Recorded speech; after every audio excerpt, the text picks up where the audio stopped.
Түзөөдө Лондон, BBC. Саламатсыздарбы? Эл аралык жана спорт жаңылыктары менен тааныштырып, Алмаз Чороев. Орусияда түрмөдө отурган активист Илдар Дадиндин жубайы күйөөсү кыйноого алынып жатканын билдирди. Мексикада өндүрүлгөн героин, АКШдагы талаптан улам героиндин өндүрүүсү өсүүдө. BBC'нин атайын баяндамасы. Атлантика океанын сүзүп өтөм деген киши менен жолугабыз. Ал жаңы дүйнөлүк рекордду көздөп турат. Орусияда камакка алынган активист Илдар Дадиндин жубайы күйөөсү түрмөдө кыйноого алынганын BBC'ге айтып берди. Дадин мырза абакта аны сабап, зордуктайбыз деп коркутканын аялына айткан. Орусиянын жаза аткаруу кызматы медициналык иликтөө айыптарды далилдеген жок деп маалымдады. Анастасия Зотова абактагы жолдошу менен көрүшүп келди. Ал ага буларды айтып берген экен. Кишенделген колдорумду өйдө көтөрүштү. Наручниктеримди бир нерсеге илишти. Буттарым жерге тийбесин деп өйдөрөөк көтөрүштү. Кыйкырбаганга аракет кылдым. Андан кийин шымымды шыпырышты. Илдар Дадин белгилүү оппозициячыл активист. Ал көчөдө каршылык акцияларын өткөргөндүгү үчүн 2,5 жыл абак мөөнөтүн өтөп жатат. Алар аны Путин биздин президентибиз деп айттырышкан. Ал жанагыдай позицияда араң сүйлөгөн.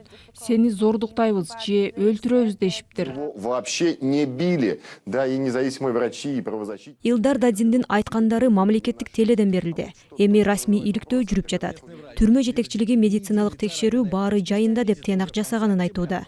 Президент Путиндин өкүлү болсо окуяга көңүл буруу керек экенин билдирген. Мен ал үчүн жана абактагы башка туткундар үчүн абдан кабатыр болом, дейт Анастасия Зотова. Мен ага доодурга көрүнүүгө уруксаат бергиле деп сурандым. Ал өң алеттен кеткен.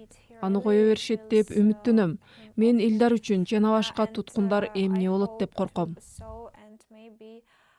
Түзөөдө BBC. Эми күндүн башка жаңылыктарынын тизмеги. Орусиянын экономика министри Алексей Юликаев $2 миллион пара алды деген айыптарды четке какты. Тергөөчүлөр министр мунай компаниянын приватташтыруу процессине жардам берген үчүн акчаны коркутуу аркылуу алганын маалымдады. Египеттин жогорку соту өлкөнүн мурдагы президенти Мухаммед Мурсиге өлүм жазасын берген өкүмдү жокко чыгарып, аны кайра карап чыгууну буйруду. Мурси мырза 2011 жылы бийлик кулатылгандан кийин түрмөдөгү кылмышкерлердин качып чыгышына байланышы бар деп айыпталып, өткөн жылы өлүм жазасына кесилген. Орусия адмирал Кузнецов аскердик кемеси аркылуу Сирияда биринчи жолу аба чабуулун жасады. Орусиянын коргоо министринин айтымында, орус күчтөрү Идлиб жана Хомс аймактарындагы экстремисттик топторду бутага алган. Кемеден канаттуу ракеталар да атылды. Ошондой эле 3 аптага созулган тыныгуудан кийин Сириянын өкмөт күчтөрү Алеппонун козголоңчулар көзөмөлдөгөн чыгыш тарабын абадан бутага алды. Мексикада героин өндүрүү 2014 жылы 60%га өскөн. Бул көрсөткүч жылдан жылга жогорулап баратат. Өндүрүлгөн героиндин дээрлик баары комшу мамлекетте сатылат. АКШда жылында 10,5 миң адам героиндин айынан каза табат. Эмдиги баяндамада үрөө учурган сүрөттөр бар. Мексикада чуулгандуу атагы жагынан Суидад Хуареске тең келчү жер болбосо керек. Бул жерде банги заттарынын миллиарддаган долларга тете соодасы жүрүп, аны көзөмөлдөөгө умтулган картелдер күрөшүп келет.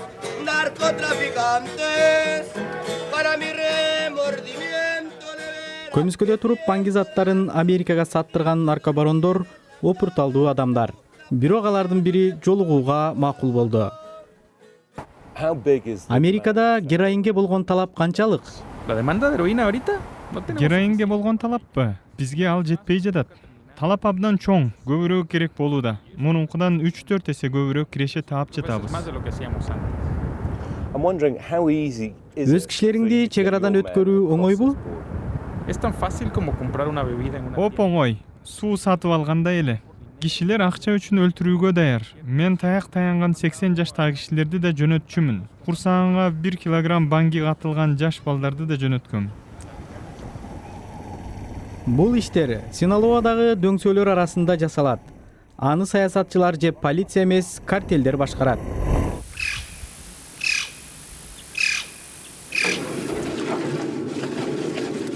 Марихуана өстүргөн фермерлер эми кирешелүү экен деп апийимге өтүүдө. Ok, yo sé que está mal, pero uno lo hace. Бул жаман иш экенин билем, бирок бизге акча керек. Ооба, бул уят. Көп кишилер мунун айынан өлүп жатат. Бирок бул эч качан токтобойт, дейт бул фермер. Туурабы, туура эмеспи, сиздер көрүп жаткан нерселер артында эң жөнөкөй экономика турат. Героиндин 1 килограммы бул жерде $2000 турат. Нью-Йоркто $50,000 тете. Мексикадан чегара аркылуу өтүп Америкага жеткиче банги заттары далай адамды бангиман кылып, далайын өлтүрөт. Хуарестеги банги саткычтын үйүнө келдик. Айлампадан чыга албаган бангимандар. Грегорио менен Хуан өзүнө керектүү наркотикти $3 сатып алышат. Грегорио көп сайып алып эсине келе албай калды. Хуан аны каны токтобосун деп сүлкүлдөтүүдө. 15 минутадан кийин Григорио эсине келди. Эртеси күнү ал кайрадан банги үчүн акча издеп жүрөт. 45 жылдан бери наркотиктерге каршы согуш жүрүп жатат. Ал Америкада героин бангимандыгы күчөгөндө башталган болчу. Кан менен акча аралашкан жарым кылымда банги да көбөйдү. Курмандыктар да көбөйүүдө. Бир суучул Атлантика океанын сүзүп өтүп, дүйнөлүк рекордду көздөп турат. Бен Хупер Африканын батышындагы Сенегалда 3200 чакырым аралыкты багындырууга киришти. Хупер мырзанын 4 айга созулган долбоору март айында Бразилияда аяктайт. Албетте Бен Хупер айтканындай эле толкунданып жатса керек. Мурда полиция офицери болгон Бен 3 жыл даярдыктан кийин Сенегалдан Бразилияга чейин сүзүп өткөн биринчи адам болом деп сапарга чыкты. Ал күнүнө 12 сааттан сүзүп, күчүн калыбына келтириш үчүн 12.000 калориялуу тамак жеп турат. 38 жаштагы Бен Атлантика океаны аркылуу 3200 километр аралыкты Дакардан чыгып, Бразилиянын Натал деген жерине чейин сүзөт. Жолго чыгаар алдында ал аны коштоп жүргөн топ менен сүрөткө түштү. Алардын арасында Гиннес рекордтор китебинин расмий өкүлү да бар. 12 миллион метрге машыгуу, 400 000 фунт стерлингке ар кандай тетиктер алынды. Атайы коштоп барчу топ түзүлдү. Баарыбыз чогуу адамдын колунан келбеген эч нерсе жок экенин көрсөтөбүз. Кайрымдуулукка 1 миллион фунт стерлинг табууга аракет кылабыз. Бен Хупердин тобу аны чакан кеме менен коштойт. Деңиздеги бороондор, уулуу медузалар, акулалар коркунуч туудурат. Ал Бразилияга март айында жетүүнү көздөп жатат. Эми спорт. Лондондогу ATP мелдешинде дүйнөнүн биринчи ракеткасы Анди Мөри хорватиялык Марин Чилишти утуп, 20 рет жеңишке жетти. Мөри эртең Кей Нишикори менен ойнойт. Ал эми дүйнөнүн экинчи ракеткасы Новак Джокович Милош Раонич менен күч сынашат. Футбол. Манчестер Юнайтеддин жарым коргоочусу Бастиан Швайнштайгер АКШдагы Chicago Fire командасы менен жолукту. Ал январь айында Юнайтедден кетет деп маалымдалууда. Германия курама командасынын мурдагы капитаны бардык клубтар менен сүйлөшүүлөрдү өткөрүүдө. Ал Chicago Fire клубунун тренери Паунович менен өткөн дем алыш күнү жолуккан. Жаңылыктардын соңунда эркиндикти эңсеген уй тууралуу. Австралиянын батышындагы портто уйлар кемеге жүктөлүп жатканда алардын бири качып чыккан. Аны куткарып калууга аракеттер жасалганы менен уй суучулдардан тез сүзүп, эч кимге жеткирбей жерге чыгып качып кеткен. Аны 24 сааттан кийин гана кармашыптыр. Бул жана башка жаңылыктарды биздин интернет сайтыбыздан таба аласыз. Дарегибиз bbc-kyrgyz.com.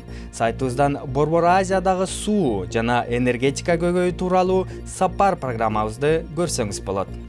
Сиздер менен мен Алмаз Чороев болдум. Саламатта калыңыздар.